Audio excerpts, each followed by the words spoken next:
आप देख रहे हैं एसडीएम न्यूज़। मैं हूं रियाद अंसारी। इस वक्त मैं महाराष्ट्र की तारीखी शहर औरंगाबाद से बात कर रहा हूं और औरंगाबाद में मैं इस वक्त शाहबाजार में मौजूद हूं, जहां पर इमाम के प्रवक्ता आरिफ हसन साहब का कार्यालय है। इस वक्त हमारा मुलाकात का विषय ये है कि 2-3 दिन से लगातार सोशल मीडिया पर विशालगढ़ की घटना को लेकर यहाँ के स्थानिक जो नेता है, बड़े छोटे सभी निशाने पर है, उनकी एक्टिविटी निशाने पर है, उनकी काफ़ी बयानात को लेकर बहुत ही बवाल मचा हुआ है। यही चंद बातें और आने वाली जो सियासी चंद बातें हैं उसके ऊपर हम गुफ्तगू करने जा रहे हैं।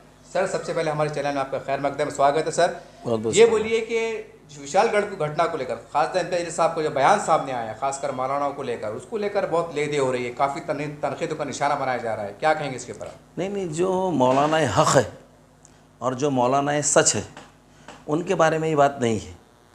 इम्तियाज़ जलील साहब ने विशालगढ़ की घटना को लेकर और उस हादसे को लेकर जो बयान दिया है, इसमें कोई शक नहीं कि ऐसा कौन सा मुसलमान है जो गम और गुस्से का इज़हार नहीं कर रहा है इस वक्त। ऐसा कौन सा वाकई में शख्स है जो सारे धर्मों का आदर करता और उनका एहतराम करता, वो शख्स भी दुखी है विशालगढ़ के हादसे को देखकर। लेकिन जो मौलाना हक़ है और जो मौलाना सच है, उनको किसी भी भ्रम में रहने की ज़रूरत नहीं है। इम्तियाज़ जलील साहब ने जो कहा है, वो जैसे मुफ्ती का नाम लगा के यहिया आ गए थे, कोई मुफ्ती यहिया, ये दहगो बंगले के पास या शिवर बंगले के पास के थे। बतफाली के अंदर लोगों ने जिनको जूते मार के हकाले, ऐसे लोग अपने आप को मुफ्ती और मौलाना बोल के जो बयान बाजिया करते, जो माहौल को परागंदा करते और ऐसे हादसों के टाइम पे बिलों में छुप के बैठ जाते, तो ऐसे ही लोगों के ताल्लुक से इम्तियाज़ साहब ने कहा है कि भाई सियासी तौर पर जब आप सियासी तौर पर किसी को मदद करने की बात करते हैं, अब ये जो मसला है विशालगढ़ का, ये मसला सियासी मसला है जी। आइए ना फिर सामने, टकराने के लिए एमआईएम, लड़ने के लिए, जोखम लेने के लिए एमआईएम, और माहौल ख़राब करने के लिए ये आ जाते ज़र खरीद गुलामा, जो लिबादे बदल के, लिबास बदल के ये नकली लोग डफले बजाने आ जाते अपनी। ऐसे कथा कथित मौलाना जो नकली है, जो सिर्फ माहौल को शंबर पन्नाश में लेके माहौल को ख़राब करते, ऐसे लोगों के मुतालिक से कहा। लेकिन साहब खुल के बोलना चाहिए था ना कि भाई कुछ, या जैसा आपने नाम लेके बोला, ऐसे चंद मौलाना को नाम लेके कहा जा सकता था। साहब ने जिस तरह से बयान दिए है, उसका बयान जैसा गर्दिश कर रहा है मौलाना, ऐसा लग रहा है कि सब मौलाना पे निशाना साधा गया। देखिए आजकल कैसा है, इम्तियाज़ साहब अगर बात भी करते हैं तो उसका बतंगड़ बनाने को कुछ लोगों को बंधुआ मजदूर बना के रखे हुए शहर में, जो सिर्फ इम्तियाज़ जलील साहब के नाम की रोटियां खा रहे और उनके आड़ के नीचे उनकी सियासत चल रही। तो हमने कह चुके कि जो मौलाना हक़ है, जो मौलाना सच है, उनका बड़ा एहतराम है और हम उनको, उनकी इज़्ज़तों को अपने सराखों पर रखते हैं। उनको किसी भरम में जाने की ज़रूरत नहीं है। और मैं बता चुका कि इनके ताल्लुक़ से हमने कहा वो आपके सामने। लेकिन सर एक ये भी सच है कि सोशल मीडिया पे हम देख रहे हैं कि कुछ राष्ट्रवादी है, कांग्रेस, इनके जिम्मेदार भी कह रहे हैं कि कुछ निवेदन दे रहे हैं, कुछ बयान दे रहे हैं, ये भी कि सारे घर में अमल हो। देखिए साहब, बात बहुत सच है और बात बहुत कड़वी है। आपको अभी एमपी इलेक्शन के अंदर, पार्लियामेंट के इलेक्शन के अंदर मुस्लिम समाज के लोगों ने पूरे महाराष्ट्र के अंदर 12.5% जो तादाद है, आपको इकट्ठा मतदान किया। ये कागज़ के टुकड़े डिवीजनल कमिश्नर में देखे किसको बेवकूफ़ बना रहे, सड़कों पे उतरो, एहतजाज करो, हमने सियासी तौर पे तुमको ताकत बख्शी है, तो तुमको सियासी तौर पर हमारे को राहत दिलाने के लिए, हमारा प्रोटेक्शन करने के लिए तुमको सड़कों पर उतरना पड़ेगा।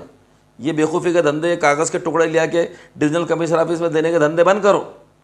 अमली तौर पर हमको राहत की ज़रूरत है, अमली तौर पर हमको मदद की ज़रूरत है और अमली तौर पर हमको सारी राहतें और प्रोटेक्शन की ज़रूरत है।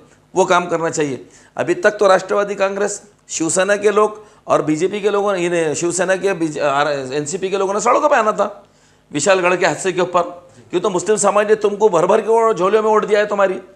तुमने जहाँ कांग्रेस की 1 सीट थी वहाँ तुमको 10 से 11 पे पहुँचा दिए। जहाँ शिवसेना की सीटें नहीं आ सकती वहाँ से तुमको जिता दिए। एनसीपी की जहाँ पर इनकी घड़ी बंद पड़ गई थी, 2 तारीख की सुर बजा के दे दिए मुसलमानों ने। और बदले में क्या मिल रहा? कहाँ वफादार है तुम मुसलमानों के ताल्लुक से? बताइए ना, आप कहाँ वफादार है आप? सर एक बयान ये भी खासदार साहब का वायरल हो रहा है कि उन्होंने भी जो है तो शाहू महाराज को जब चुनाव के अंदर बिना शर्त उन्होंने तायद का ऐलान किया था और बाज़ाब्ता वहाँ के लोगों को मतलब वो करा था, अपील की थी कि आप इनको दीजिए। तो साहब कहने के साहब ने भी तो अपील करे थे ना, मतलब आप जैसा साहब ने अपील करे। देखिए शाहू महाराज को अपील किए थे, हालत को मद्देनजर रखते किए थे, लेकिन उनकी अगर औलाद, अगर कोई नाखलक औलाद निकल जाए और वो अगर दंगे पे उतर जाए, आतंक पे उतर जाए, तो उस बाप का क्या कसूर है इसमें? बताइए ना, बाप का क्या कसूर है? जिसका नाम एफआईआर के अंदर है संभाजी राजे का, पुलिस का काम है उसको गिरफ्तार करना। कुत्ते के कान तोड़ के बिल्ली को लगाने से काम नहीं चलने वाला। जो मुजरिम है वो सलाखों के पीछे होना चाहिए, जो आतंकी है उसको जेल में होना चाहिए। सर फिर आने वाले वक्तों में आप इस घटना को लेकर कि वो जो करने वाले लोग हैं वो अपने अंजाम को पहुँचे, तो एमआईएम अपने अमली तौर से क्या भूमिका देने वाली? देखिए, हमने कह चुके कल हमारा धरना आंदोलन है, कल इसी ताल्लुक से जी डिविजनल कमिश्नर ऑफिस के ऊपर हमारे खासदार, हमारे महाराष्ट्र के सदर इम्तियाज़ जलील साहब ने धरना आंदोलन रखा है कल दिन भर का, और हज़ारों लोग उसके अंदर शिरकत करने वाले हैं, सिर्फ ये विशालगढ़ के इशू के ऊपर।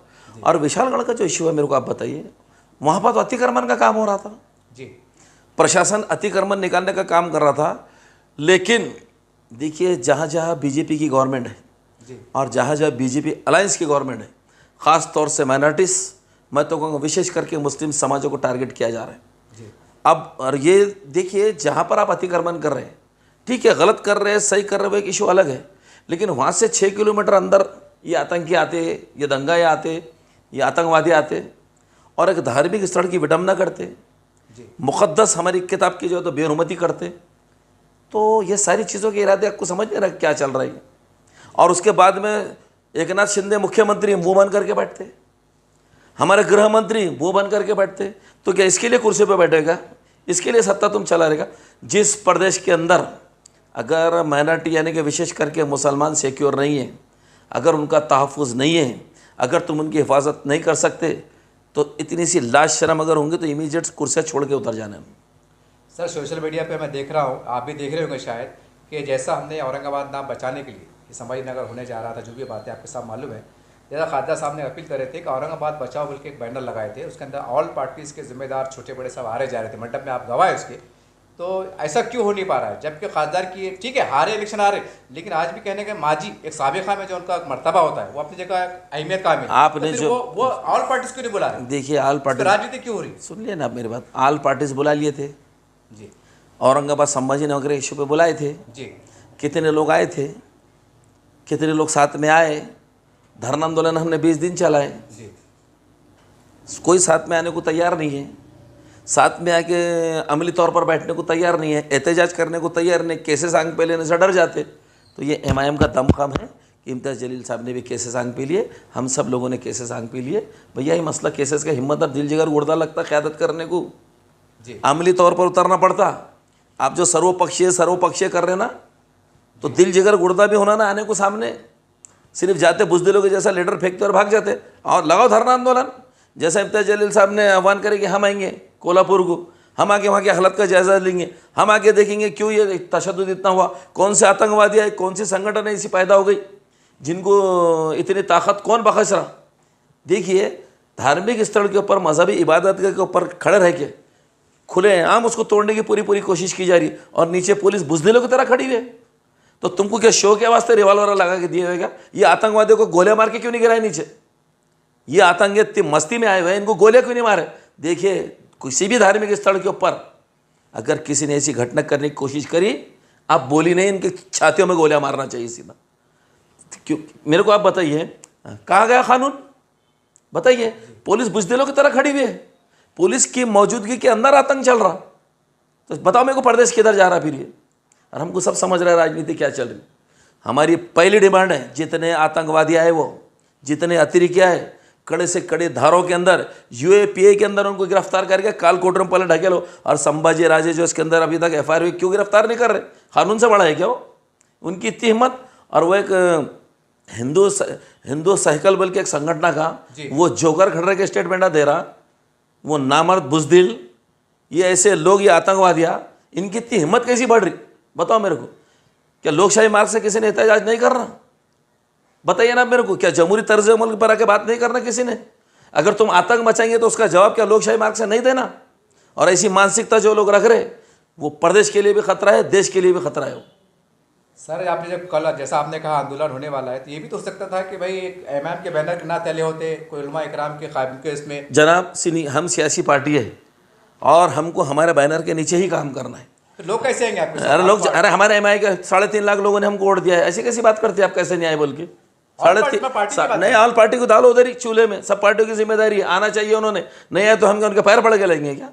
एमआईएम अपना काम करेंगी, एमआईएम तहफ़्फ़ुज़ का काम करेंगी, और मुसलमानों के जुल्म सितम की आवाज़ सिर्फ एमआईएम उठाती है। इसलिए एमआईएम ने ही आंदोलन पुकारा है, एमआईएम ने धरना पुकारा है। जनाब ये बातों को सुनने को बहुत अच्छा लगता, सर्वपक्षीय। अरे तो सारे पक्षों को तो वोट दे दिए पूरे महाराष्ट्र में, कहाँ है वो पक्ष? उन्होंने क्यों नहीं आह्वान करे? जैसे हम तैसा बात कर रहे तो क्यों नहीं आ रहे मैदान के अंदर? उनको नहीं लगता कि वो घटना की मजम्मत करनी चाहिए और घटना गलत हुई बोल के? तो साहब के निवेदन चल रहे हैं ना। मैं फिर आपको कह चुका, कागज़ के टुकड़े तुम्हारी जेब में रख लो, ये बुजदिली की निशानियाँ है। ये अमल में उतरो, धरना निकालो, मोर्चे निकालो, बैठो चल के वहाँ पर। कैसे अंदर नहीं जाते हो? चलो कोल्हापुर के अंदर कैसा संभाजी राजे गिरफ्तार नहीं होता? ऐसा ही आतंक इन्होंने इससे पहले भीमा कोरेगांव के अंदर मचाया था जी। सेम ऐसे ये ऐसी एक कोई तो भी एक ताकत है इसकी प्रदेश के अंदर काम कर रही है जी कि जाओ माहौल को ख़राब कर दो। क्या मणिपुर बनाना चाह रहे क्या महाराष्ट्र को? मणिपुर के जैसी घटना करना चाह रहे क्या? मैं बार बार कह रहा हूँ कि जहाँ बीजेपी की गवर्नमेंट है, बीजेपी अलायंस की गवर्नमेंट है, वहाँ पर तुमको माइनॉरिटीज़ के ऊपर, दलितों के ऊपर, SC ST के ऊपर ऐसे ही तुमको अत्याचार और आतंकी हमले देखने को मिलेंगे। इसलिए OBC समाज, दलित समाज, ST समाज और मुस्लिम समाज को एक जगह आने की ज़रूरत है। और जिस दिन ये समाज नज़दीक आ जाएंगे, रास्ते की धूल चाटने को नहीं मिलेंगे। ये जो राजनीति करने की बात कर रहा हूँ, आजे राजे कोने हो, जी, ये झाड़ू देने के काम का नहीं रहेंगे। सर आपको नहीं लगता है कि आप इसके बयान से और कल के MIM के अपने कार्यक्रम से MIM के ऊपर फिर एक बार जो ठिकरा फोड़ा जाएगा या आरोप लगेगा कि आप मुसलमानों की राजनीति कर रहे हैं? मेरी बात सुनिए, बिल्कुल करेंगे। अगर मुसलमानों की इबादत गाहों के ऊपर अगर आगे कोई हमले करेंगे तो फिर क्या कौन आने वाला है? बताइए ना मेरे को। सब तो बिल्कुल बुज़दिलों के जैसा बैठ के छुप के। तो मुसलमानों का अगर जुल्म सितम हो रहा है तो मुसलमानों ने आवाज़ नहीं उठाना चाहिए, MIM ने आवाज़ नहीं उठाना चाहिए। अगर मुस्लिम समाज पीड़ित है, अगर मुस्लिम समाज के साथ नाइंसाफ़ी हो रही है और हम इंसाफ दिलाने की बात कर रहे हैं, अगर कानून को लागू बात करने की बात कर रहे हैं, तो ऐसा लगता है कि सियासत के दौर के अंदर सबसे बड़ा रुस्तम जमां अगर जवां मर्द को है तो सिर्फ MIM के लोग हैं, बाकी सब बुज़दिलों की तरह बैठे हुए हैं। सर जैसा आपने सर्वपक्ष की बात की है और पार्टीज की बात की है, तो मुझे एक प्रकाश अम्बेडकर साहब का बयान याद आ गया अभी बातों बातों में। उन्होंने एक सीधे तौर पर एक आरोप लगाया है कि MIM जो है एक मतलब यानी मुफाद परस्त पार्टी है। तो फिर सवाल ये है कि कहने को बात मैच हो रही है। नहीं, देखिए सुनिए जी मेरी बात। हम मफाद परस्त है तो आप कितने दिलदार है वो सबको मालूम है।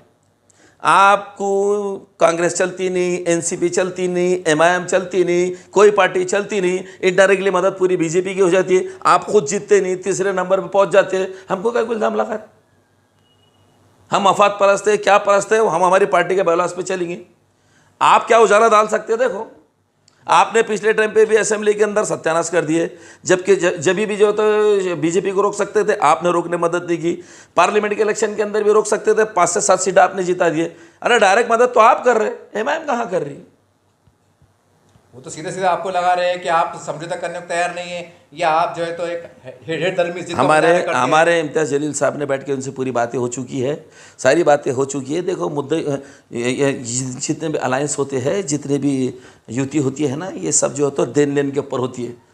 आप हमारे बॉस थोड़ी कि तुम जो बोलेंगे हम तुम्हारा पूरा सुन लेंगे और तुम्हारी हाँ में हाँ मिला देंगे, ऐसा थोड़ी चलता। सर बतौर प्रवक्ता आपको लगता है कि इतने हालात पर भी कहने के वंचित बहुजन आघाड़ी का MIM का मतलब युति होना चाहिए, ऐसा लगता है आपको? देखिए अगर फराग दिली से साफ जहन रख के बैठेंगे, अगर वाकई में आपको दलित और ST समाज की अगर चिंता है, वंचितों की चिंता है, तो फिर BJP को रोकने को आना चाहिए सामने।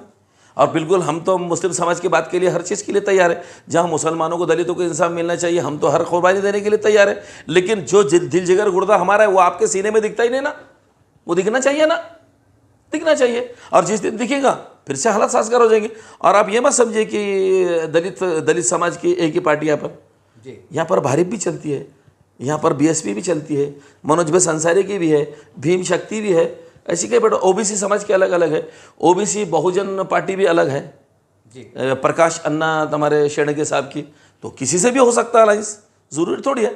दलित समाज जितना % है, OBC समाज तो 50% से ज़्यादा है। और इंशाल्लाह देखेंगे अभी महाराष्ट्र के अंदर कैसा BJP को रोक सकते हैं और कैसा हम सत्ता में घुस सकते हैं, इसके रास्ते तलाश करेंगे। सर औरंगाबाद की आ जाती है, औरंगाबाद की राजनीति के ऊपर अब चूँकि अब 2 महीने के बाद विधानसभा चुनाव आने वाले हैं और काफ़ी हम भी शहर में घूमते हैं, काफ़ी लोगों में चर्चा है कि बाजार गर्म है, अफवाहों का बाजार गर्म है। क्या आप पूर्व से आमदार लड़ने वाले? आपने दावेदारी भी ठोकी, ऐसा कहा जा रहा है? नहीं, देखिए हमारे सदर साहब ने, कुल हिंद मजलिस इत्तेहादुल मुस्लिमीन के सदर असद अवैसी साहब और हमारे रियासती सदर जनाब इम्तियाज़ जलील साहब ने बार बार कहा है कि आप लोग पहले मैदान अमल में उतर के काम करो, डेवलपमेंट के काम करो, लोगों के काम करो, राहत दिलाने के काम करो, उसके बाद दावा ठोको। पार्लियामेंट पे भी दावा ठोको, असेंबली पे भी दावा ठोको। और हमको लगता है कि मियाद कारपोरेशन की ख़त्म होने के बाद में जैसे मैं हो गया, फिरोज़ खान हो गए, नासिर सिद्दीकी साहब हो गए, अयूब जागीरदार साहब हो गए, ऐसे हम तमाम कारपोरेटर्स ने आज 4 और 5 साल से बिल्कुल ज़मीन पर रह के काम किया है। हमने फंड्स क्रिएट कर करके लाए, कारपोरेशन से लेके आए, एमएससीबी से लेके आए, डीपीडीसी से लेके आए, और हमने लोगों को राहत दिलाने का काम किए।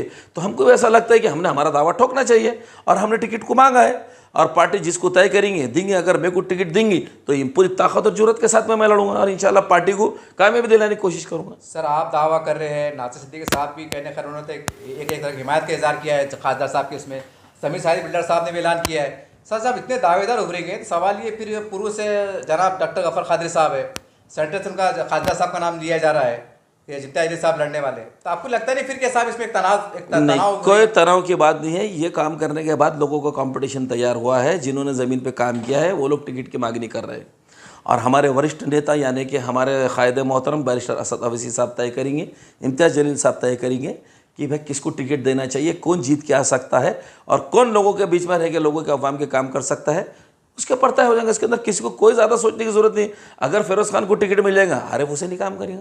अगर नासिर सिद्दीकी साहब को मिल जाएगा तो सब मिलके काम करेंगे, अयूब जागीरदार साहब को मिल जाएगा तो सब मिलके काम करेंगे।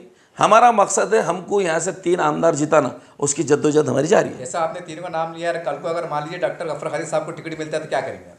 नहीं, ये कौन सी बात होगी? इस बहुत लोगों का सामने है ना, ये तो तय हमारे सदर करेंगे ना, आप कौन होते तय? अगर मान लीजिए अगर वगैरह की बात थोड़ी रहती है, हमारे दोनों सदर तय करेंगे ना, हमारे दोनों सदर मिलकर तय करेंगे कि कौन काबिल हो सकता, कौन जीत के आ सकता। साहब ये भी एक है, जैसा आपने कहा कि इम्तियाज़ जलील साहब जो फैसला करेंगे, अब वो खुद अपने आप में रियासत सदर है, और वो कहते हैं कि मैं ये तो लड़ने जा रहा हूँ सेंटर से, तो फिर उनकी मुखालिफत कैसी होंगी? तो फिर क्या आपको नहीं लगता कि आप तनाव उभरेगा? कोई मुखालिफत होने नहीं है, आपको इतना परेशान होने की जरूरत नहीं है। सुन तो लीजिए, और अवाम को भी परेशान होने की जरूरत नहीं है। इससे पहले का फैसले नहीं हुए क्या? इससे पहले का फैसले सुनिए, एक पहले फैसले हुए, पहले इधर से डॉक्टर गफर कादरी साहब को जब टिकट दिया गया, लब्बैक करके हम लोगों ने बेलौस काम किया, उनका 80,000 के ऊपर वोट दिलाए उनको, कहाँ कोई तनाज़ा आया? इधर से नासिर सिद्दीकी साहब को टिकट दिए, सब लोगों ने एक मुश्त होकर पूरी ईमानदारी से पूरी मेहनत लगन से के साथ काम किया, 70,000 वोट दिलाए, कहाँ तनाज़ा आया जी? एक बार टिकट डिसाइड हो जाने दो, किसी को भी मिलन दो, फिर वही ताकत और जुर्रत और इत्तेहाद के साथ में तुमको मजलिस इत्तेहादुल मुस्लिमीन मिलेंगी। सर एक बात ये भी चल रही है कि इमाम जो है तो विधानसभा के अंदर काफ़ी सीटों पे कोई कह रहा है 50, कोई कह रहा है 40, अफवाह का बाजार गर्म है, और ऐसा कहा जा रहा है, ये भी आरोप लग रहा है आपके ऊपर कि इमाम जो है तो प्री प्लान जो है तो भाजपा को फायदा पहुंचाने के चक्कर में ये बातें सुनिए, ये जो बातें करते हो बेतुका नाहल लोग हैं, वो खुद जर खरीद गुलाम होंगे बीजेपी के, वो खुद माहौल को ख़राब करने की सुपारी लेंगे जो ये बात कर रहे हैं। एमआईएम अपनी राजनीति अपने मुद्दों के आधार पे, अपने एजेंडे पे, अपने बायलॉज पे करती है। जहां हमारे वरिष्ठों को, जहां हमारे कायदे मोहतरम को, इम्तियाज़ जलील साहब को महाराष्ट्र में जहां जहां लगेगा लड़ाना जी बिल्कुल वहाँ लड़ेंगे। और कुछ सीटें हमको हिसाब किताब के लिए भी लड़ाना पड़ती, हिसाब किताब के लिए भी लड़ेंगे। कुछ लोगों ने हमको वादे करके जो हम धोखेबाजियाँ करें, उनको सबक सिखाने के लिए भी पावरफुल उम्मीदवार उनके सामने उतारे जाएंगे। ये सब राजनीति का हिस्सा है मेरे भाई। इससे वो लोगों को ये मत समझना कि तुम ऐसा अगर बावला करेंगे तो एमआईएम अपनी पार्टी का अपने उम्मीदवार घटा लेंगी। एमआईएम हम ख्याल पार्टियों से इत्तेहाद करके पूरी ताकत से असेंबली में उतरने वाली। सर सवाल फिर उभर के आ रहा है, जब काफ़ी लोग दावेदारी ठोकेंगे आमदार के लिए, और जैसा आपको मिल जाता है, या सिद्दीकी साहब को मिल जाता है, समीर बिल्डर साहब को मिल जाता है, सवाल से फिर आपको नहीं लगता बगावत हो जाएगी? अरे मैं कह रहा हूँ आपको, पिछले टाइम हुई क्या? पर आपके साथ क्यों, अरे क्यों अंदाजे पे क्यों जा रहे हैं आप? हम आपको जिम्मेदारी से बोल रहे, जब हम हमारे अंदर की बात आपको बता रहे तो आप क्यों परेशान हो रहे? हम आपको बता रहे कोई तनाज़ा नहीं है, एक बार डिसाइड हो जाने दो, समीर साजिद को टिकट दे दो, पूरे लोग ईमानदारी से काम करेंगे। तो वही तो नासिर सिद्दीकी साहब को दे दो, पूरी ईमानदारी से हम काम करेंगे। जिस किसी को अयूब जागीरदार साहब को दे दो, पूरी ईमानदारी से सब काम करेंगे, करना ही पड़ेगा। डॉक्टर साहब का नाम क्यों नहीं आ रहा? साहब दिए ना उनको 2 बार, और तीसरी बार अगर दिया तो बिल्कुल सब उनका काम करेंगे, बिल्कुल देंगे। क्यों? अरे हम पार्टी के वफादार लोग हैं, पार्टी उनको टिकट देगी, पूरी ईमानदारी से सब काम करेंगे, क्यों नहीं करेंगे? आपको ऐसा क्यों लग रहा? सब एक सवाल ये भी है कि जैसा खासदार साहब एक बार आमदार रहे, एक बार खासदार रहे, कुछ लोग कह रहे हैं कि भाई खासदार साहब बन गए, आमदार ही बन गए, आप जैसे और कोई लोग हैं, अब नए चेहरों को मौका मिलना चाहिए ताकि उनका हौसला अफजाई हो, पार्टी का विस्तार हो। कैसा देखते हैं आप इस बातों को? देखिए, दुनिया में हर चीज़ का बदल हो सकता है, तजुर्बे का बदल कुछ भी नहीं है जी। असेंबली का तजुर्बा इम्तियाज़ साहब को है, पार्लियामेंट का तजुर्बा इम्तियाज़ साहब को है, और तजुर्बा ही काम आ सकता है, समझ लो आप बात को। इसलिए असेंबली में इम्तियाज़ जैसे बासलाहियत शख्सियत का, तजुर्बेकार शख्सियत का होना बहुत ज़रूरी है। और तमाम लोगों की, तमाम कारपोरेटर्स की और शहर के लोगों की ये बात है और ये राय है कि इम्तियाज़ जलील साहब ने इलेक्शन लड़ना चाहिए। फिर आपके अरमान का क्या, आपके अरमान को खून हो जाएगा साहब अगर पुराने लोग कह रहे हैं? देखिए साहब, अरमान की बात नहीं है, हमने हमारी ख्वाहिश जाहिर की है काम की बुनियाद पर।